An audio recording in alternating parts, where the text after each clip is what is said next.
Welcome to the Startup Grind.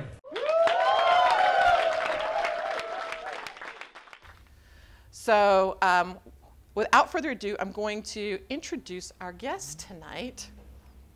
So if I screw this up, you'll have to let me know, okay? You'll be fine. All right.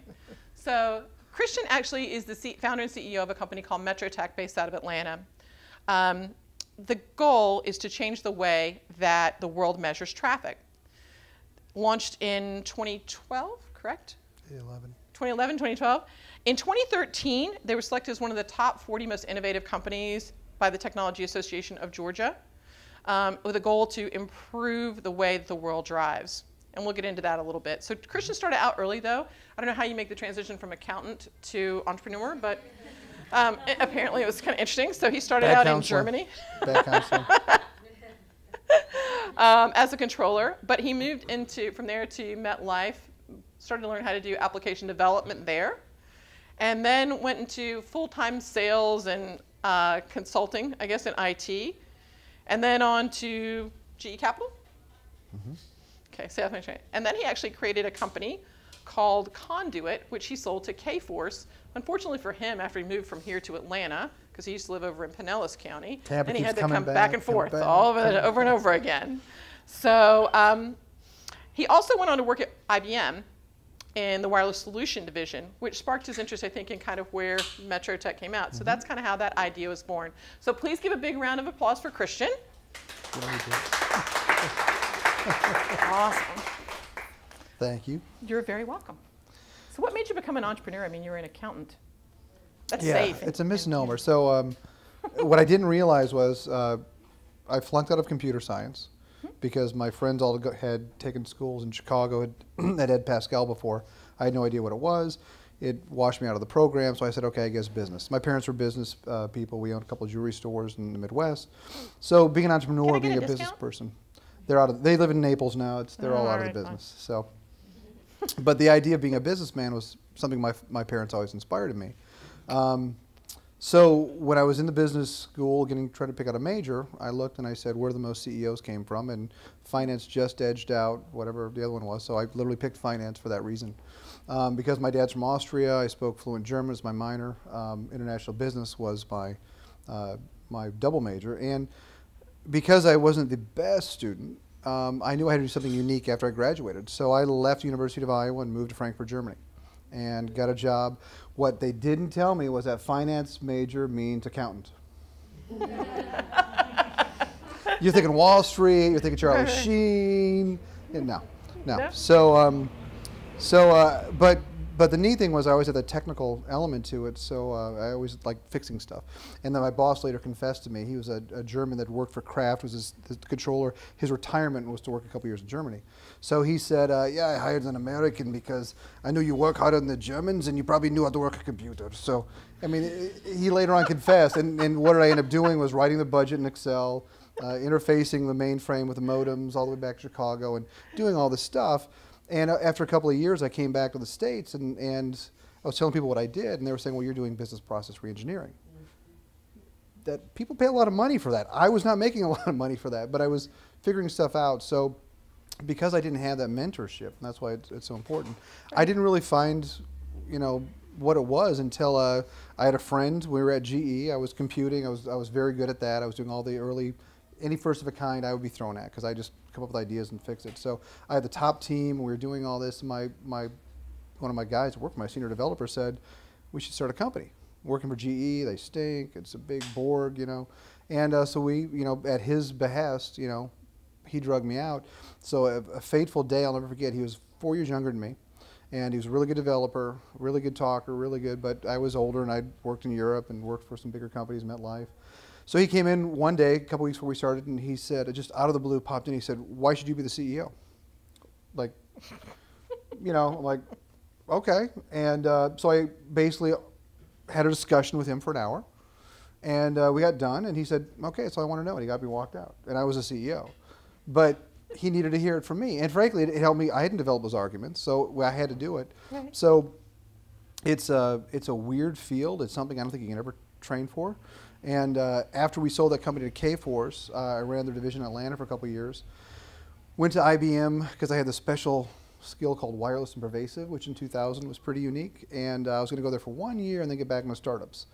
7 years later, you know, because IBM's a very comfortable place to live, especially in a recession.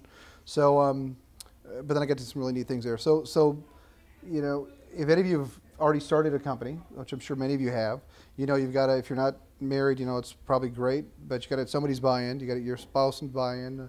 So I remember asking my wife the first time to start the first company. I remember the second time asking my wife to start the first company. She went to church and prayed about it. You laugh, but that's where God gave her the name for the company. So MetroTech literally is not a name that we chose. That was something that she heard when she was praying about it. So when I say we're on a mission from God, it's literal. We just kind of keep pushing forward, and we've been doing this for a long time because the mission is really important to us. Okay. So you built your first company, right? Mm-hmm. But when you came to MetroTech, how did you decide who you were going to go find? Like, one of the big problems I think people have is finding co-founders. Technical co-founder or a sales co-founder, yeah. or absolutely. So how did you go? What kind of criteria did you put out there? Join to a group like this. We've got a ATDC, the Yep. Atlanta Technology Development Lab. So we've got something called the Alpharetta Circle.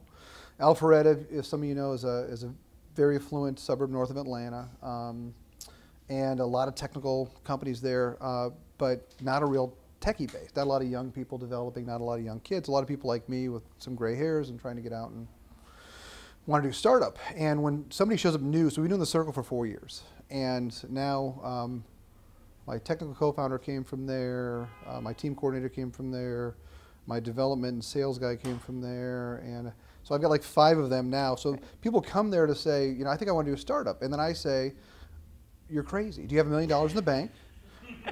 Is your spouse independently wealthy? Or, I mean, there's some criteria here, and I wish somebody had done it to me. I might not be here because it's a scary endeavor, and I want people to understand what the real challenge is.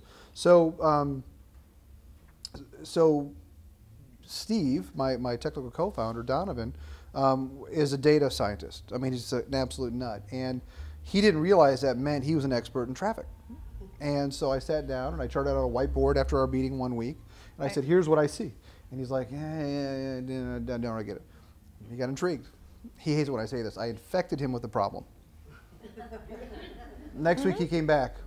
I've been thinking, yeah, no, but yeah. And so now if you talk to Steve about, you know, every car is an XML line, right? How do you organize it by the 5 minute, by the 15 minute, by the 30 minutes? So he's taken the problem for his own, but it's a data problem, right? And that's the neat thing. So finding Steve was kind of a nice little gift that we got from that whole thing, and he was looking to do a startup around something else, kind of saw what we were doing and joined it. So I think it's the ideas, the funding, and the sales, but you got to. It's always a balance. But I like how you say that. Finding a co-founder, it's a really tough part. If you're a salesperson, a good idea, don't quit the job yet, right? I mean, find the person that can code that for you. Do some testing, you know. I was really blessed. I had one of those years at IBM, my last year. I put $250,000 in, and my original co-founder, he and I did some of that testing. We got that idea. That was the downturn years, and it didn't work out, but we had the IP. And I went back in the industry for a couple of years and then came back out in 2011 and started it again. So this idea really goes back to 2007. Well, so it's interesting. So talk about that a little bit. Like, what is your vision? So, I mean, I know, but they don't know, right? What's your vision for MetroTech, and why is it so important to you? Well, why is it important is because I was in Homeland Security at IBM. So we were doing video in police cars, video tracking, video surveillance, video analytics, RFID, any really cool technology you can think about, military, Homeland Security related, I got to sell to big cities. And September 2005, I had 3 friends of our families that died in car crashes within 6 weeks. And there was a statistic that I always followed since the 80s, which was 44,000 people died in a particular year on the roads in the 80s. It's gone down to about 37,000 now, but that's been something that's always stuck in my head is, why do we lose so many people on the roads? So I went to my leadership at IBM and I asked if I could found an ITS practice, Intelligent Transportation, and they said, sure, it's on your spare time, go do it. So I got involved in this organization, ITS America, which I brought IBM to them, so of course I was given pretty good treatment, and they helped me really get ensconced in the industry pretty quickly. So since 2005, I've been kind of able to get to know the industry at its top. I'd laugh the first time IBM went to the show. I had to beg, steal, and borrow for a $15,000 membership fee. I had to have 3 different departments, each put in $5,000. It took me 6 weeks and a bunch of paperwork to get it done so that 6 of us could go walk the show floor. From the largest software company in the world. Exactly. Awesome. So now I go to this World Congress and I see IBM with the biggest booth there, and I go, you know, finally they got it. But that's why I did it, was because we have the technology. It's like, you know, we were talking beforehand here, is technology is usually not the gating factor, right? Usually it's a policy. Right. It's a policy, or it's the business model. And so what we're trying to do at MetroTech is we've got amazing technology. We've got a video scientist and a data scientist, and we got the mobile skills. Those are our 3 key areas of focus, and it's we think, you know, it's best of breed. We've been running in Silicon Valley for 3 years. The stuff works. We're now in a trial in New York City. Just really, really nice stuff. But that's not enough, right? You've got to figure out the policy. So we're talking to people here in Tampa, talking to people at US DOT in Tallahassee about, you know, we got to start thinking about innovation, about data, not just building roads, but using the roads we have more effectively.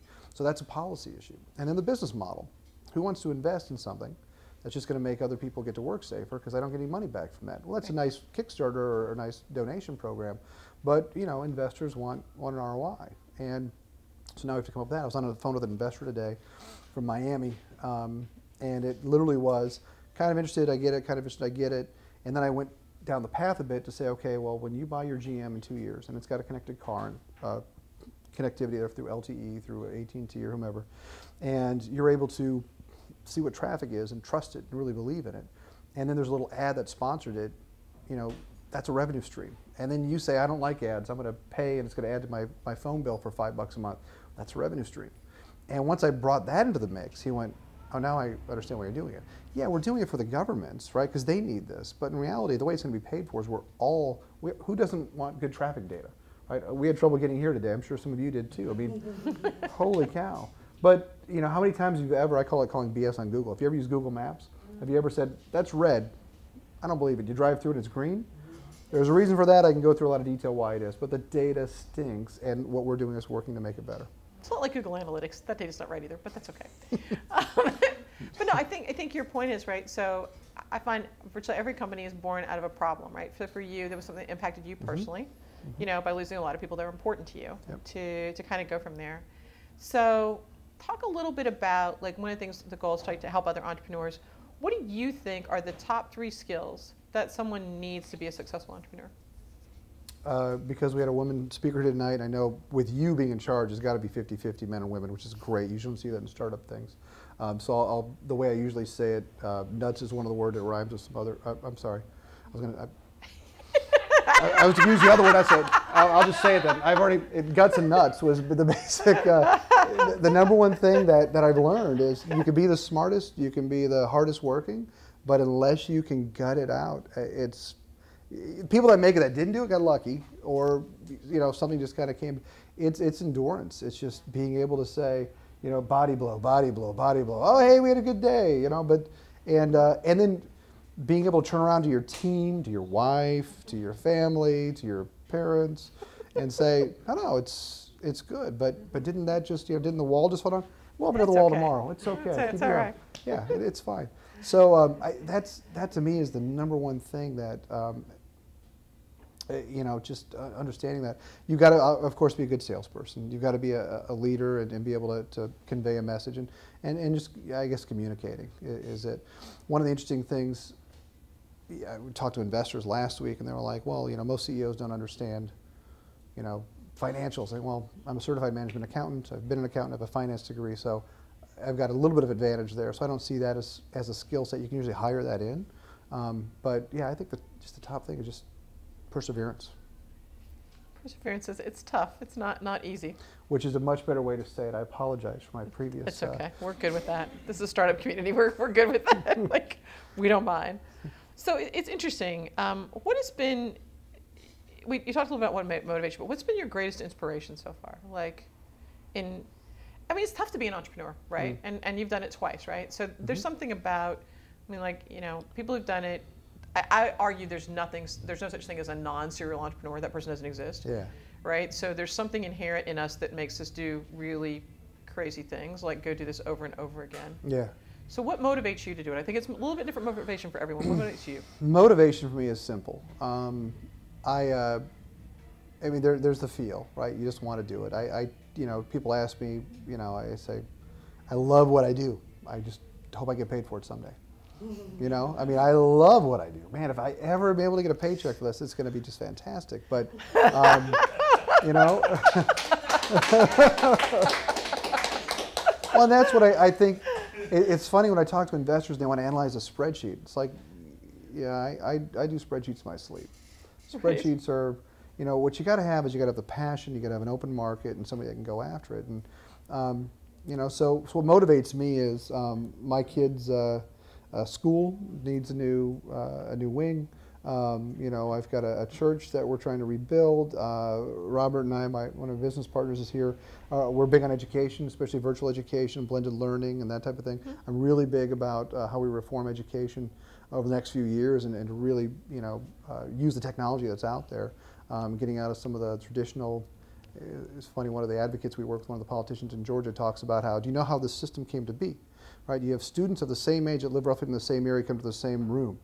That was for farmhouses back in the 18, you know, whatever. Right. That's when we started out the little schoolhouses. So, you know, we're in a new era. So that's one of the things that I really want to get involved in. Eventually, when we have time and when we're actually getting paid for it. But for now, and of course there is that. We joke about the Jetsons, you know, who remembers the Jetsons and you had the things, you know. I've not promised you flying cars, but I'm working really hard on them not hitting each other and being able to move through an intersection very coordinated and More safety. Blade Runner-esque then. A little Blade Runner. Well, I think of the, yeah, on the ground. I heard somebody today at the Transportation Summit talk about how, well, maybe we'll get rid of the intersections. Like, I don't think it's going to happen. But I mean, you're always going to have some cars that, you know, unless you put a chip in the head to when you cross the street, it's no, I'm not really signing up for that, but okay. So, but that innovation, when I explain what MetroTech does, it's been a lot of years people understand it. You know, well, we help change the lights. Well, you know, that they've been seeing that since they were a kid. There's no innovation there. They've always changed. Well, on a time, or not when you drive up to it. So, you know, that's one of the things that we're trying to help people explain. And then the Google car came out, right? And now people go, really? We can do that? You know, I thought that was just in the movies. No, we're going to have that on the roads in a couple of years. And I always like to say the Google car. Or in California now. Right. Well, Tampa, you had it here on the Selman, I think. So the Google car will consume more data in a minute that you and I could read in an hour. Right? I want to know lane level. I want to know accuracy. So what we're doing is building that infrastructure.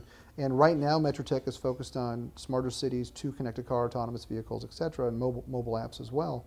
But eventually, it's going to be a two-way communication, right? An intersection that can communicate with a vehicle coming up to it rather than have to detect it is going to be a lot more efficient transaction, right? So there's a whole ecosystem that we see over the next 5 years of developing. First, we're sensing. Then we're communicating, then we're controlling, then we're really building in the safety apps.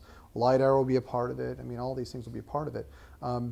One of our virtues that we keep trying to really reiterate to people is you can do video analytics right now for about $5,000 a camera. Ours takes it down to a couple $1,000s and you can go to all your existing cameras.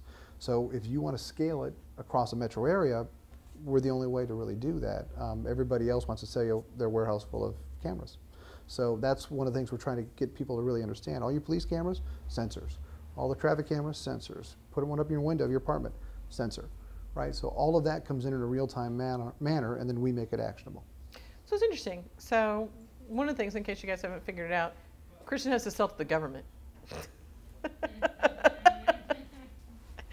So, I mean, the fact is, right, because you're controlling something that, in essence, you're providing data to something where the government is in control of the devices that are bringing the input in, right? We have a big government installation here called SOCOM. We've got some other government things here in the area. Talk a little bit about how you have been able to get buy-in, or how you haven't, right? So how painful it's been in dealing with the government. Either way, whatever you want, whichever way you want to go. You're not talking about the IRS. We're talking about. I'm not talking about the IRS. All right. I'm not talking about the IRS. We'll save that for another day completely. So one Well, and I tell you about we're on the mission from God thing, right? We first went out and talked to Santa Clara County. Anath Prasad, not your former transportation secretary, but our customer in Santa Clara County, is a very forward-looking traffic engineer. He runs a place out there, has all these expressways in Silicon Valley. And bumped into him at a conference. He said, could you do this? We said, well, we have to tweak it a bit, but yes. Went back and tweaked it a bit. Kind of sat there. I went back in the industry for a couple of years, got to know a lot of other people, and got to some things I didn't know I needed to know. Came back out, and the first thing, we got a call, and right when I came back out in 2011, and he said, I think we're ready for this project. So we had to have that forward thinker partner. Anath paid us for it. We did a sole source agreement because nobody else had what we did. We beat some big boys in a bake-off. My favorite quote was from an engineer who said he let slip in the back office room, the server room. He said, "It's kind of surprised you guys won." I said, "Why is that?" He goes, "Well, you guys started off early and we gave you that video mud, and we gave these other guys high def, and you still beat them." So that was a nice thing to hear, right? I mean, that's kind of one of our virtues, is we can give us any video and we'll do it. So so we had an early thought leader like Anath, and that was good. And then we had another one, Brian McHugh at Buckhead CID in Atlanta, forward thinker. But now the bad part of it, tried changing the status quo. Good luck with that. I won't say what city it was in, but there was a city recently where we saw, remember FoxPro? The menu-driven database, right? Mm-hmm. We saw what looked like a FoxPro app that was controlling the signals, and I was told by the engineer there that, yeah, he was going to let them replace this until he retires in 10 years, because he knows how to use it. So if you think about that entrenchment that we have to deal with, if you think about that, you know, I've got my thing that I do it very well, and thank you very much. So the challenge the politicians have is they want to do cool stuff, but guess who they're relying on 100% because they don't have the technical depth. Right. So it's always a two-prong, three-prong approach. So the good news is, where it gets back to the perseverance, we've suffered through so many years of this to where they're now coming back and saying things that we probably wrote an article 3 or 4 years ago, and it's like, oh, that's a good idea. Why don't we go try that? That sounds great. So it is permeating, and it is coming back, and we are at a point. So all the good and all the bad, find the early adopters, then find the next gear and just really work with them. But we see public-private partnerships as being a crucial part of the future. Cities can't keep up with it. One of the things I like to point out is if in the Valley, how much does a good Hadoop engineer cost these days? Well, I mean, more money than a startup can pay. Probably more than the mayor of Tampa makes. Yeah. Yeah, okay. So, right, so that's kind of the point is if we're going to get into video analytics and fiber networks, video networks, and big data, can we afford to keep that innovation or even just the maintenance of that in the government workshops, or do we have to outsource that? And what's the best way to do that? I mean, the government of California is broke, so that's part of the problem. But they've got a checkbook. They've got a printing press. Well, they don't have a printing press, but they can get money. We can just keep taxing people. It's okay. Exactly. Yeah, and by the way, governments love to think that you have a paycheck every week that shows them your inbox like theirs does. And that's one of the things I caution people on. Even big companies kind of don't understand the cycle. We were talking earlier tonight. I said, 6 months, 6 weeks, right? If I say, George, we're going to try something out, we're going to do it, it's going to be 6 weeks. And if it doesn't work or come to some type of fruition or some type of money coming out somewhere, I better go to the next one. I better already have started the other one, right? Sure. 6 weeks is a turnaround cycle to set up a meeting in a lot of organizations. Of course. And startup speed and that speed just do not mix. So big proponent of public-private partnerships, of going to them and saying, look, I get it. You can't handle all this data. I literally had that with a state DOT commissioner just the other day. I said, I've realized over the last couple of years that we've got this like the internet versus fax machine of data. All right, and we've come to you and said, hey, how'd you like the internet? And they don't have a computer. Mm-hmm. Right, and so I realized that, and I said to him, we've come to the realization that we're doing this data set, but you don't know how to accept it. He said, we've seen that your data is really good, it's the best out there, but we really don't know what to do with it. Can you help us with that? So, but you learn that, right? You go in thinking, these guys are going to know what to do with the data, and they don't want the data. They don't know what to do with it. So, it's interesting. So you've built a company, you've dealt with the government, right? You're going forward. So I'm going to ask you a couple of questions about money, but I understand you're in the middle of a race, so Yep. let's not say anything that might get anybody in SEC. trouble, right? The reason I'm asking the question is because I think everyone here in Tampa thinks that the problem is that there's no VCs on the street corner handing out cash. I would argue that doesn't really exist anywhere. But you're raising money. The company's based in Atlanta. You've been out to the Valley, kind of back and forth. Just talk a little bit about kind of what that experience has been like, and kind of, what kind of feedback you're getting. It's not just Tampa. I mean, it's everywhere. The last few years, I was looking at the sheet yesterday with the deal flow in Atlanta. Down to 41 deals 2 years ago, up to 60 last year. My favorite stat was the 2012 numbers, where AirWatch, some of you might know, sold for $1.73 billion. But the prior year, they'd raised $200 million, not because they needed the money, because they needed the value. My humble opinion, I'm guessing, this is all supposition, they needed that valuation. So they bring in $200 million from outside, get the valuation up over $1 billion, Right. and then they sell for $1.73 million to VMware. That $200 million counted as investment coming into Georgia. That was like a bank transaction to Georgia. Right. That was not venture capital into Georgia. And Alan DeBerry will tell you that, right? He doesn't know, that's not his, he said to me actually once that was the only money he's ever taken in from the outside. So of the next 93, so it was $300 million for that year. $200 million was AirWatch. 93 or 91 million was the next 5 deals. Right. Do the math. Everybody else, $10 million to feed the state. So if anybody thinks that's a healthy startup, pool, it's not. I mean, how many jobs is that, right? Right. No more than 1,000 jobs tops, and that's, So it's not a problem unique to Tampa. It's everywhere. The last few years have been difficult. People are hoarding their cash. People are being tough. But there's some really systematic issues that you and I have talked about a little bit as well, right? I mean, take your average person living in a big house on the beach. They're not here, right? They don't know how to get there. And they wouldn't know how to look at our companies. They wouldn't know how to do an evaluation. They would not understand when I'm talking about XML feeding from a video analytics, it's not their comfort zone. So I don't blame them. It's much safer to I mean, you have that same problem in Atlanta. You just have it on West Texas Ferry Road, right? It's just a different situation. Hey, there's lots of investment opportunities in the stock market and real estate. And that's our competition if we're going to get money. So you've almost got to find somebody who actually really has a passion for it, who cares for it. I had somebody at ATDC once tell me there's 10 guys in Atlanta that could do your deals, that could do our deal for MetroTech. That's probably about right. Probably about right. And I said, who are they? He said, I can't tell you. Oh, Alan Nance is one, but whether he would or wouldn't, I don't know. So Alan's one. He was one of the ones mentioned. Paul, I can go through the list. And we've talked to 3 or 4 of them. Right. Yeah, we've talked to 3 or 4 of them. Nobody gets our space. It's a new space. And that's, that's a challenge that we have is, I say, so getting people to see around the corner is difficult. There's also the risk factor, right?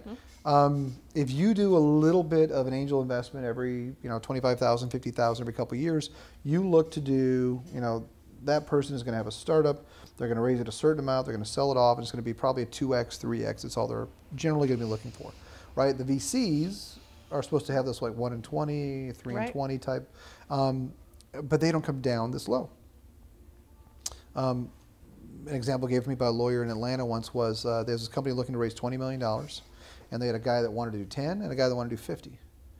Nobody wanted to do 20. So it literally was, they like the deal, they like the deal. I think it's always the middle ground issue. I think that in any market, if you're smart, you can find seed money, right? I mean, if you've got a good enough idea and you've got something there, I think you can find seed money. I think the challenge for anyone, and I would even say it's a problem in Silicon Valley too. The difference is they just write you a bigger check and you take it. You don't have that bridge round is really hard. Yeah. Right? Like kind of getting over the hump. Like if you want to go raise $5 million, it's crazy, but that's actually easier. And if you've got some revenue, like going in getting a true Series A or a Series B, that's actually simpler than the other part. And it's kind of like goes back to Jeffrey Moore, right? With Crossing the Chasm. Like there's the same scenario when it comes to money. Well, and money's a tough topic, right? You don't want to assume somebody has money as much as you don't assume they don't have money. Correct. So just figuring out which one of your friends do have it is a whole chapter in the book right there. So and then there's the getting over, asking for it. My wife, unfortunately, even though she was the same double major I was in a finance major, looks at it as us borrowing our friends' money, which I have to explain to her is not Not really, the same thing. it's not the same thing. But in doing that, the exercise I tell people is kind of funny is as much as a gadget geek I am, we've never bought a television in my family. We've either been gifted it or we got a spare one here or there. My parents have provided 2 of them. So I was out starting to raise money for my friends a couple years ago, and I said, I got to do a check here. Am I, taking their money? And I went and I added up the aggregate age of the 3, we have 3 floors of our house, the 3 TVs, aggregate age was 55 years old. So I felt like I'm not blowing it, I'm using other things I'm supposed to, do to get by. And but those are the types of head checks you have to do sometimes. We've raised $1.1 million from friends and family. We've now gone outside of friends and family to Pittsburgh, Baton Rouge, Norcross Company. So we're getting into companies and strategics and all that. But and everyone's different, right? Everyone's entirely different. Going from the first seed to where we are now, kind of the bridge, to the Series A, which we've been developing a couple of VCs. I think a lot of people, you brought something up, like I said, I don't want to get you in trouble, so I'm going to be really careful kind of how I try. So you don't have to answer, but I think you brought up something there that I don't think a lot of people think about, right? Is kind of once you've got a little bit coming in, you're kind of at the point where you need to raise a bigger chunk of money to actually really grow. A lot of times a strategic partnership is a much better way to do that versus the traditional VC route, because it's good for both companies, right? So it provides capital. It also is good to kind of set, depending on who the company is, can potentially set you up with a potential acquirer downstream, should the revenue continue to grow. And I don't think a lot of people think about that or kind of choose that path. But to me, it does 2 things. It provides an opportunity for a different sales channel than what you normally have, which is a path to revenue. Huge. And it also gives you a strategic partner who generally is much larger than you and has a broader reach, so you can get in front of more people. And then lastly, it could potentially be an acquirer downstream if the revenue grows. So 2 things to that. One, I'll tell a story, I won't mention the name. CEO that sold his company back last September is now working for the much larger acquirer that bought them. They were raising a $20 million valuation, $5 million seed round last year. Within 60 days, one of the OEMs had bought them up in the car business. And so I was talking to him on the phone driving down here the other day, and I said, so how are things going? He's like, well, a year ago I was sleeping on a friend's couch in Houston on the way to a business meeting. I said, I can relate. Robert and I are driving down, saving money on airfare. He goes, today I'm speaking with XYZ manufacturer at a big resort, speaking for them, living in a luxury hotel. He goes, things can change in a hurry, but that's the difference. You don't realize, you're eating ramen noodles, you're, taking your kids out of private school, all those fun things. Because you believe it and you want to do it, it changes quickly. But on the strategic side, we are looking at several strategics because our data could be sold to so many. We're having developed, here's our car, manufacturer deck, here's our wireless deck, here's our traffic information service provider deck. So we're talking to 12-ish serious talks, 12-ish strategics, which most little companies like us wouldn't do, couldn't do, and we've got a lot of great, GE and Computer Associate and IBM former people here putting this together, but it's a challenge to keep it all straight. There's competing pressures, and we're the beginning of this market, and we're trying to find that the money and the visionary, we've not found them completely together yet. That's the challenge, right? We get some visionaries who are like, I get exactly what you're building. You're going to do, yes, that's it. Do you have any money? No, I'm just the smart guy that sits out here in the back and tells them what to do. Well, could you tell them? No, I don't know them. So we literally have one of the strategics where we're working with their mainline group, their data group, their investment group, and like a marketing group. We're trying to orchestrate like all the areas together. And it's, did you call so-and-so? No. 6 months, you didn't? No, I'll call them now. Call the investment group, tell them what. So it's And big companies are a challenge. So like big companies, you deal with all the bureaucracy. So that's the other side, right? So you guys are kind of in a really constrained space because you like to deal with the government, right? The other companies who be really interested in you are big, right? So it's all the bureaucracy. You couldn't get more bureaucracy. It's like, I like awesome. big, stupid challenges. I said there's 2 things, right? One, fixing traffic in Atlanta and raising. If you could do that, people should write you like a golden ticket. You think? we've. I'm from there, so. Well, you know this. Well, you know this better than most. I remember having this. One of our advisors was once. He likes to brag. He likes to tell all the people like you all the things you're doing wrong, and you don't like to listen. And love you, Mike. But he likes to always say, well, Christian never listens to me. And one day I just got tired. I said, Mike, why have you been saying this for the last 2 years? I've quietly raised $500,000. So please can we end that, you know what you're doing and I don't thing? Because, some people just like to give advice and some people like to help. And it's the investor I talked to today. They said, look, we're probably not in the space right now. We're probably in a phase we're selling another company, but we really believe in what you're doing and would like to help you. And we're already working with some of the investors, strategics in your space. So we're going to pay it forward and help you out and look for this, right? And that's good. That's helpful. We'll take it.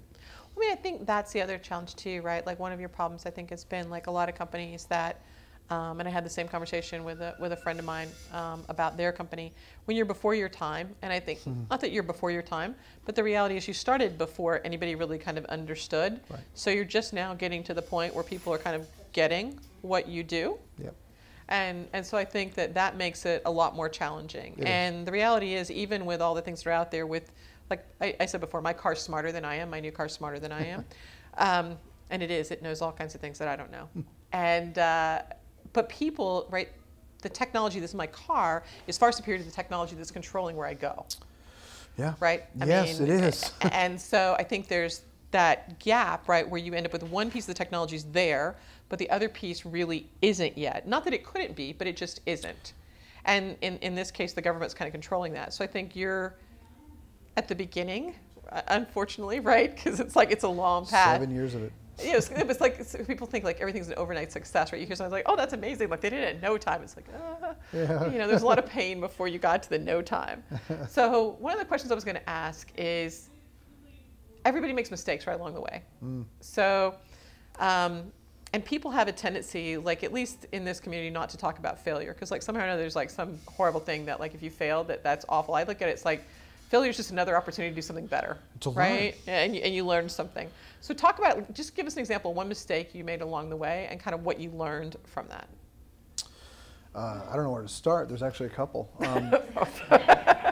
Only two? Well, no, like no, but let me. So we say the same thing about Atlanta, right?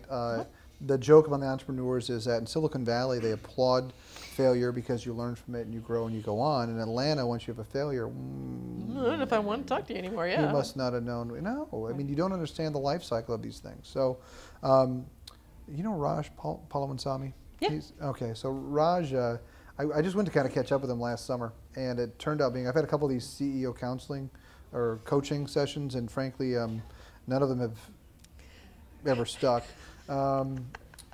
But Raj, it just kind of turned into one actually by accident. We just kind of were talking, and and pretty soon Raj was like, "Hey, you're a success. You're changing. You're doing things. It doesn't matter that that's not happening." He goes, "The MetroTech goes down tomorrow. You did it. What do you care?" And and we were like right in this period of raising money. I was like, "Yeah, he's right." And it was so God bless Raj. He's a great guy. He gave me that great confidence. Having that attitude, he asked that I stop talking to Atlanta investors. That's which you can't do, but but I understand his point was that we have a different mentality, like a lot of places outside of the Valley have. In the Valley, they want you to make mistakes. So one of my biggest mistakes was being too nice and not getting rid of an employee that needed to be gotten rid of. Robert told me to do it.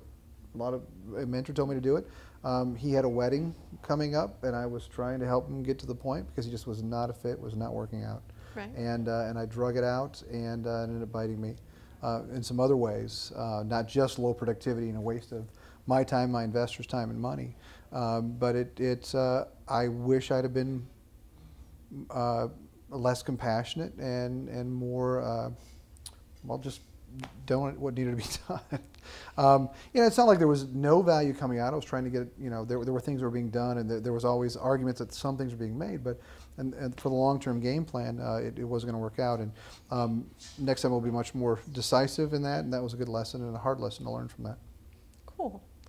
Well, so I want to open it up for questions in a few minutes. So we kind of do this thing at the end called a rapid fire piece, but just to kind of give you a little bit more information on Christian, so they have a product, the software component called the IntelliSection. So they do some interesting things, which Christian kind of didn't elaborate on today. So in addition to being able to control traffic and patterns and all the data that comes back out of that and how that data could be used for safety, for insurance, for traffic management, all those other things, they also have some unique things. And for anybody who doesn't understand what LiDAR is, they actually have the ability to discern not just that there's traffic at that small point, but exactly whether it's a pedestrian, whether it's a bicycle, whether it's a car or a truck or those kind of things from that perspective to be able to do some interesting things. So I want to let everybody kind of talk, but I'm gonna ask some kind of things, and you just kind of give me the first thing that comes into your head. All right.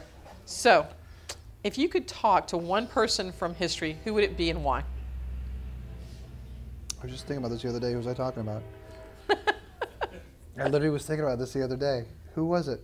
Because Abe Lincoln comes to mind. George Washington, Jesus Christ would be a good one. Although I try to talk to him every day. That might solve all the problems if you could talk to Jesus Christ. Yeah. I might solve everything. I might just go home and bag it. Bill Gates. I'd love to talk to Bill Gates. I'd like to understand if he was genius or hardcore. Which one was more? Which was the more, Okay. Because everything's genius. I think he was just hardcore, but, we'll see.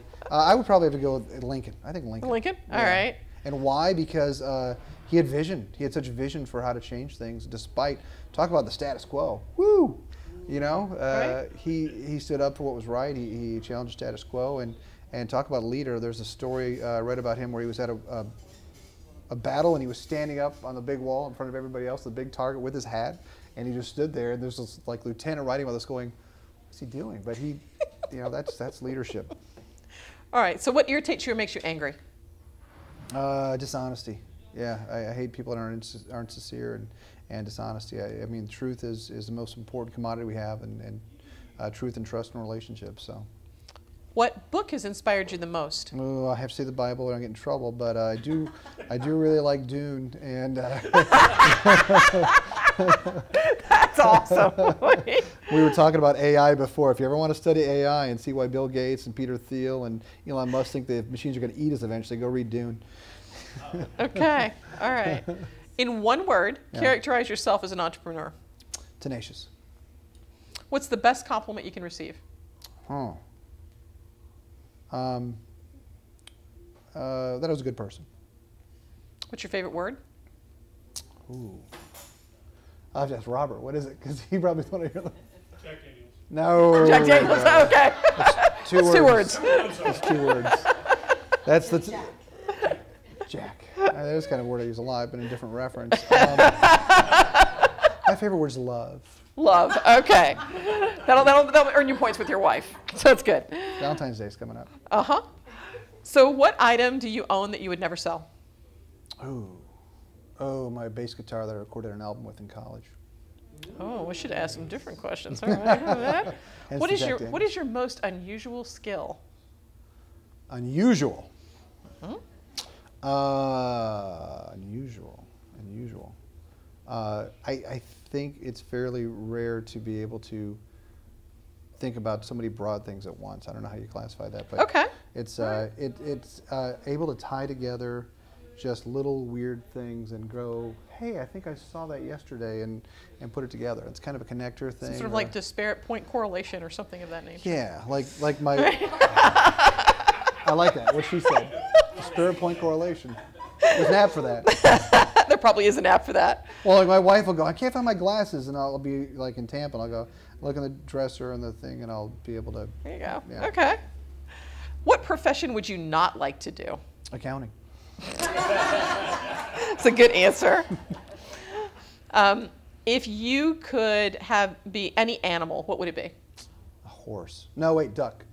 Because ducks can fly, swim, and run. They've got the whole thing covered. They're the perfect ATV. They're all terrain. They got it all covered. All right. Go with that.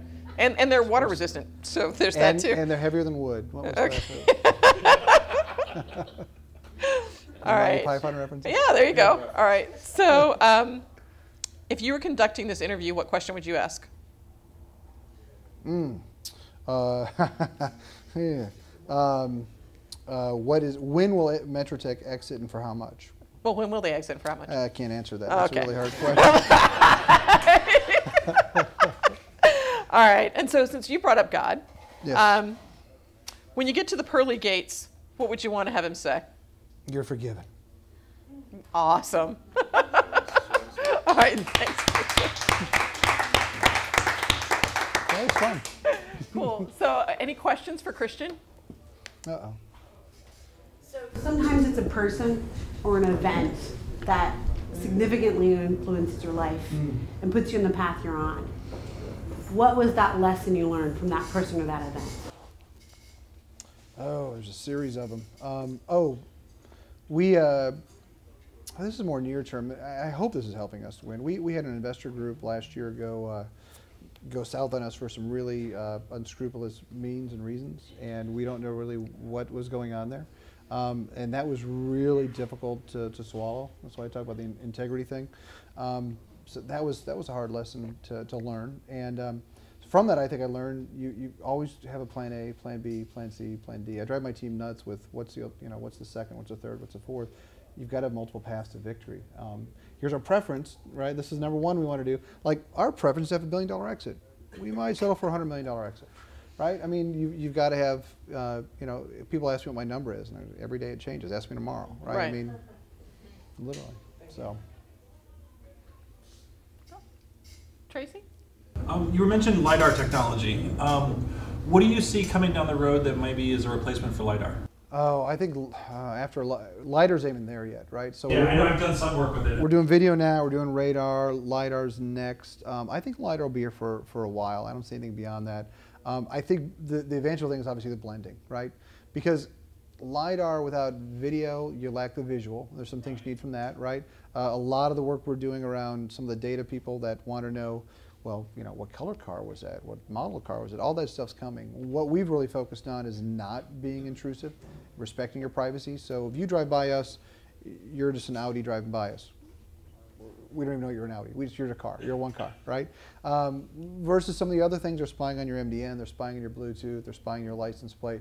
And we've always said, look, we're here to measure and to broadcast that. We're not here to spy on you. And that's one of the virtues that we think in the long run will help us out quite a bit. LiDAR, I think, is perfect because you don't have that identifier, but I can see a person coming into an intersection with LiDAR and have a really good view on that with range and with meters. So I think the blending will just be the future of that. Video plus radar plus LiDAR will kind of all come together. Cheryl? Knowing what you know now, do you think that the return on investment of being first to market is going to, be high enough to justify the battle and the burn of being first to market? That's a great question. It's a really good question. Assuming we do what we're going to do, and I feel like we're at the point now where, it's not matters of if and it's when, it's how much, right? We are on that path. We do have references and product and technology and all this stuff. So I would say it is, but I also would say that most first technologies don't work, right? Most first to markets don't happen. That's because, like I said in the beginning, technology is usually not the issue. Right? Sony might not have as good a lobbyist or salesperson as, what was the other one, Panasonic or VHS versus Beta, you always go back to that. Better technology. Well, Microsoft Exchange and Lotus Notes. I mean, much better product, no offense, Bill. But who won, right? The marketing, right. They gave away a free PIM and it worked out. So I hope that we've been smart and we've talked about pivots. Man, I got joints like, we pivot. It's people are like, well, you're a startup, have you done the pivots? Like, I pivot every day. I mean, and that's why you shouldn't feel the failure either, no matter where this goes, just because you're laying the groundwork. Somebody has to be first. Yeah. And even if you don't get what you wanted out of it before the money's just not there anymore, somebody has to lay the foundation. Right. Well, I appreciate that. We say that one of the things we're working on right now is wrong way driver alerts, which is a big problem in Tampa and Orlando. And so what we're porting is to take your existing video infrastructure and convert it to wrong way driver alert. I talked to one of the secretary's assistants up in Tallahassee. I said, look, if you want me to get 99% accuracy, give me a bunch of lasers and $99 million and we'll take care of it for you. But if you want to give me a couple $1 million and use your existing video infrastructure, we'll give you 90%. It's better than the zero we have right now. So if we can get that deployed with AT&T or Verizon or whomever we end up doing the final partnership with and save one minivan full of kids coming out to Disney with their family because of wrong way driver, they got them off the road, it was all worth it, right? I mean, that's why I got to do this in the first place. Now, if we can fix Tampa traffic, hallelujah, then we're all over that. But in the end, it's about saving lives and making it a better quality of life. Did you ever get any kickback from the government saying if we know too much, we're more liable for the problems we have? Could you reword that without the word kickback? I'm sorry. Kickback in government, the same sentence, not good. Pushback. Pushback from the government. So it's like not knowing is our benefit. And if we start knowing too much about what's going on our roads, we're He figured it out. more too exposed. Yeah, if I know it, I got to do something about it. Right? That's probably Ignorance is bliss. Well, I've got this magnet in the road that tells me there's a car there, and I turn the light. Well, how many cars behind it? I got the magnet in the road, and it tells me there's a car there, and I turn the light. Right? I mean, yeah, that's a lot of it. Is now I know it, I got to do something about it. As a matter of fact, there's another example in Homeland Security that was the exact one that they wouldn't say overtly, but I've heard kind of behind the scenes. It was. No, Sergeant Schultz, I don't want to know about that. So I'm not saying anybody does that for certain, but there's certainly, that falls under the status quo, right? Yes. Cool. Is there, oh, Rob. Yeah. You mentioned artificial intelligence. Oh, yeah. So Andrew Ng, the CEO of Baidu, which is China's Google, said that within the next 2 to 3 years, AI will be transforming a number of industries, particularly transportation. Do you want to make a comment about that? Well, somebody said earlier tonight about AI has been here since QuickBooks, and to a degree, I mean, there's automation. I think of AI as, is it called sentient, right? Sentient is what I think of AI, right? When the machine or thinking entity becomes self-aware, Houston, we have a problem. And I think that's what Bill Gates is talking about. That to me is what true AI is. So artificial intelligence we've had since ENIAC. Well, actually the ABC. Who knows where the first computer was invented? That's cheating, you know. In where? London? No. Many people think it was, I think, ENIAC in Pennsylvania. Yeah, it's actually Ames, Iowa at Iowa State. It was a Anasoft Berry computer. It was pulled together as a project and then kind of destroyed. The guy from Penn came and saw it and copied it, and he got the credit. And an actual huge patent case in the 70s moved the precedent back that it was the ABC. So the first computer is from Iowa, not just corn and hogs. And Tracy, by the way, Christian has a real reason for pointing that out. Maybe from Born in the Hawkeye State. Right? But I'm not a Cyclone. How do you feel about the season that went being a Hawkeye fan? Oh, we're still basketball. Bring up the Packers and really put some salt in the wound, you know. Adrian? So where else would this technology apply? Because frequently you find problems in a particular industry that just have different terminology, but it's really the same problem. The lexicon is the biggest part, right?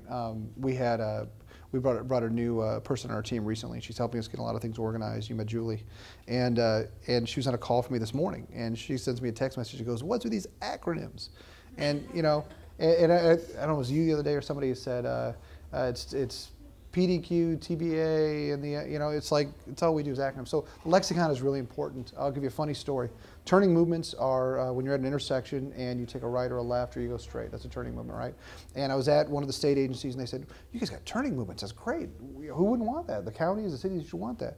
I said, "Okay, I'll put that in there." So we go to the next meeting at a county, city, state, and I said, "And we've got turning movements." And they went, "Yeah, we have turning movements." "Yeah, we got turning movements." Okay, next one, a little bit further in the meeting, I'm like, "So, you said before you have turning movements. I'm curious. How do you get these turning movements exactly?"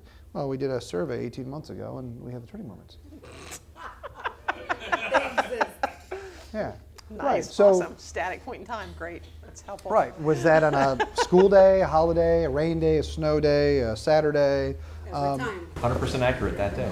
It was, right. Awesome. And not even within the hour, yeah. So the terminology is huge, right? It really is a big deal. But I want to take another use case with your question here. So everybody uses a mobile app, uses a mobile website, right? Every time you go do that and you're not paying for subscription, you usually get an ad. That ad is bid on in real time, right? And your profile, as best as they can determine, is served up, and people bid on that, and that ad is paid for, right? A geo-enhanced ad is, we've been told, 4 times more valuable than one that is not. So think about, what about a geo-enhanced ad that knows you're here, you don't know it yet, but traffic is this, and pretty much put a fork in it, you're not going anywhere. So I'm going to start getting bidding going to say, yeah, what about appetizers for dinner? What about, oh, they're looking for a golf club. They're never going to buy it from this place. So if this place gives a $15 off, that's net new revenue that they wouldn't have had, and the marginal cost is nothing because I've already got the club there and I've already got the salesperson, the cash register. So it changes, I think, advertising to know not just where the person is, but situationally what is about them and around them. So, but that's a stretch to, you know, when I went to my first investors and said, we're taking video cameras, turning into traffic data for them to better manage the signals. You know, now we're talking about mobile advertising, we're talking about location-based services, and those are all part of our purview. To your point, I was at a meeting with Google and BMW, like, this has been like 4 years ago, right? And there was a discussion about what BMW wanted to put into their car. So they would like to be able to serve ad content in through your GPS, like through your, like so my Audi has an MMI, right? All the new cars have their thing, right? So to be able to discern what is around you and what you're doing and kind of what your patterns are. So it's targeted advertising, only it's going to be in your vehicle, and that is absolutely coming. Absolutely. So, you know, those people being able to monetize, like, go, oh, Joy normally goes to Starbucks every morning to get this. Great. I should remind her it's time to go get a latte.